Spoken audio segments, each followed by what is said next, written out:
السلام عليكم ورحمه الله تعالى وبركاته. مرحبا بكم معايا اليوم في وصفه جديده. اليوم ان شاء الله غادي نشوف واحد الوصفه ديال كراتان كيكون بكويراس ديال البطاطا اللي معمره بواحد الحشوه ديال الدجاج والخضر. نتمنى ان شاء الله انها تعجبكم. وصفه سهله بسيطه. بالنسبه للمقادير غادي نحتاج الطبقه ديال البطاطا او الكويرات ديال البطاطا عفوا. غادي نحتاج 4 ديال الحبات ديال البطاطا متوسطه الحجم. غادي نحتاج ملحه، شويه ديال البصار، شويه ديال البابريكا او يعني البصار الاحمر. غادي نزيد معاه واحد 2 معالق كبار ديال الجبن يكون كريمي على هذا الشكل هذا، والمعدنوس طري اللي مفروم هكا مقطع صغيور. هذه بالنسبه للبطاطا.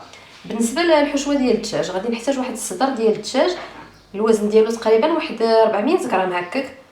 عندي واحد الثومه، خيزويه وحده، واحد البصله متوسطه الحجم، وواحد الفلفله خضراء. غادي نشحرهم بشويه ديال الزيت بطبيعه الحال. غنحتاج المعدنوس مفروم كذلك. غادي نستخدم هذا الفطر المعلب او لي شامبينيون هادو اللي كيجيو معلبين. شويه ديال صلصه الصوجا. غادي ندير فيها التوابل الملحه، شويه ديال السكينجبير، شويه ديال القزبر يابس مطحون، شويه ديال التحميره او البابريكا، وصافي. كنظن هادو هما الحوايج اللي غادي نحتاجهم في الحشوه ديال الدجاج.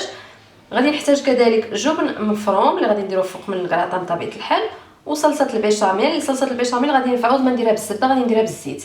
25 غرام ديال الزيت، واحد 30 غرام ديال الدقيق، كاس كبير ديال الحليب او ما يعادل واحد 250 غرام ديال الحليب كامل الدسم. غادي نستعمل شويه ديال الملحه، البصل، وشويه ديال الكوزه محكوكه، وصافي ديال البيشاميل. صافي هما المقادير. ندوزو دابا على بركه الله لطريقه التحضير. اول حاجه غادي نبدا بها هي البطاطا. غادي شديتها، غسلتها مزيان، قشرتها، قطعتها قطع متوسطه، وغادي نسلقها في الماء فيه الملحه حتى نحس بها طابت، وغادي نحيدها ونصفيها. على بيد من هذيك البطاطا كتسلق غادي ندوز للحشوه ديال الدجاج. البصله غادي نقطعها مربعات صغيره، هي والفلفله الخضراء وخيزو انا قشرتها غادي نحكها. الخيزو محكوكه والبصله والفلفله مقطعين صغيورين. هما بحال اللي قلنا قطعنا البصله الفلفله الخضراء وحكينا الخيزو. دابا غادي ندوز لهاد الصدر ديال الدجاج اللي غادي نقطعو قطع وغادي نطحنو حتى تولي لي على شكل بحال يولي لي بحال الكفته ديال الدجاج. هانتوما درت القطع ديال الدجاج في هذيك الطاحونه الكهربائيه، ودابا غادي نطحنو حتى نحصل على شكل بحال الكفته.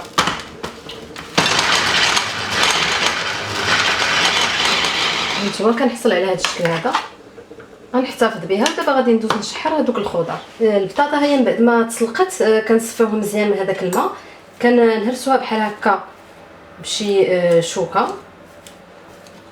غادي نضيف لها الملح، البصل، شويه التحميره،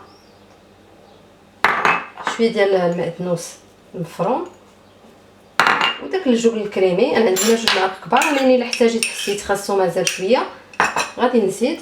غادي نبقى نحرك حتى نحصل على خليط منسجم. هنا دزت نشحر العناصر ديال الحشوه. شويه ديال الزيت سخنتها، درت ديك البصله مقطعه والفلفله كذلك. ملي تشحروا لي بحال هكا مزيان كنزيد لهم ديك الكفته ديال الدجاج، كنبقى كنحرك حتى كيبدا اللون ديال الدجاج كيولي ابيض. ملي اللون ديال الدجاج بحال اللي كنشوفوا ها هو بدا كيبيض، غادي نزيد عليها الثوم المفروم. غادي نزيد كذلك التوابل، الملحه، سكينجبير، شويه ديال التحميره او البابريكا، وشويه ديال القزبر يابس مطحون،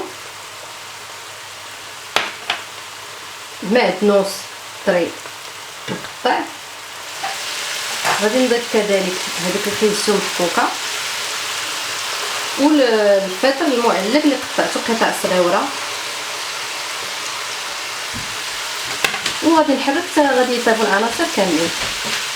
كنزيد عليها شويه ديال صلصه الصوجا، تقريبا واحد المعلقه كبيره هكاك، وكنحرك حتى كينسجموا العناصر كاملين وكيطيبوا.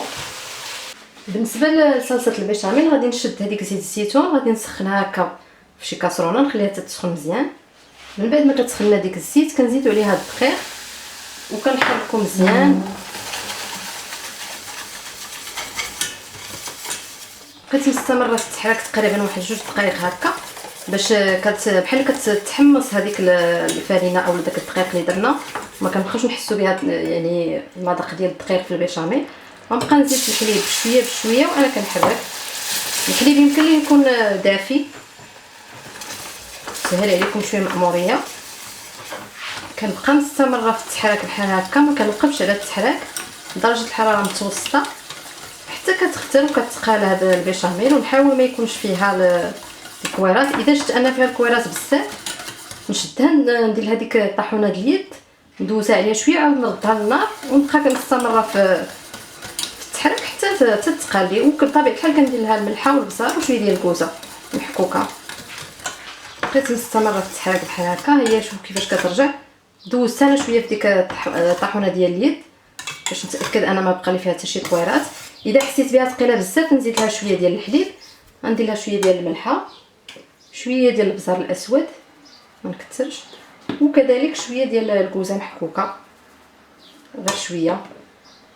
ونحرك هذا الشيء حتى نحصل على القوام اللي بغيتو. بحال اللي قلنا الا حسينا بها ثقيله بزاف نزيدو لها شويه الحليب ونزيدو في التحريك. دابا غادي نشكلوا دوك الكويرات ديالنا ديال البطاطا اللي معمرين بالدجاج.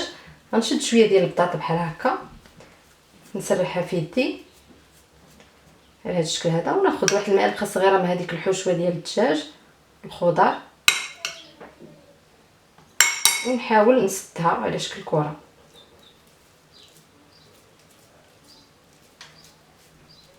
كنشد واحد الصفيحه ديال الفرن، كندهنها بشويه ديال الزبده وكندير ديك الكويرات هما على هذا الشكل هذا كيجيو وحده حدا وحده حتى نكمل الكميه كامله ديالي. حنا بعد ما استفنا دوك الكويرات كاملين ديال البطاطا معمره، غادي ندوز نكب عليها شويه ديال صلصه البيشاميل اللي صاوبتها من قبل، وكذلك يمكن لي نرش لها الوجه ديالها بشويه ديال الجبن المفروم. ما بغيتوش ديروا البيشاميل كتفيو غير بالجبن صافي. غادي نكراتينيها شويه في الفران مسخن على درجه حراره 180 حتى 190 درجه، تنشوفوا داك الجبن داب والبيشاميل بدات كتحمر صافي. كنخرجوها كنقدموها بالصحه والراحه. نتمنى ان شاء الله تكون عجبتكم هذه الوصفه ديال كرات البطاطا معمرين بالدجاج بالخضر، وتجربوها. وصفه جد لذيذه وجد سهله.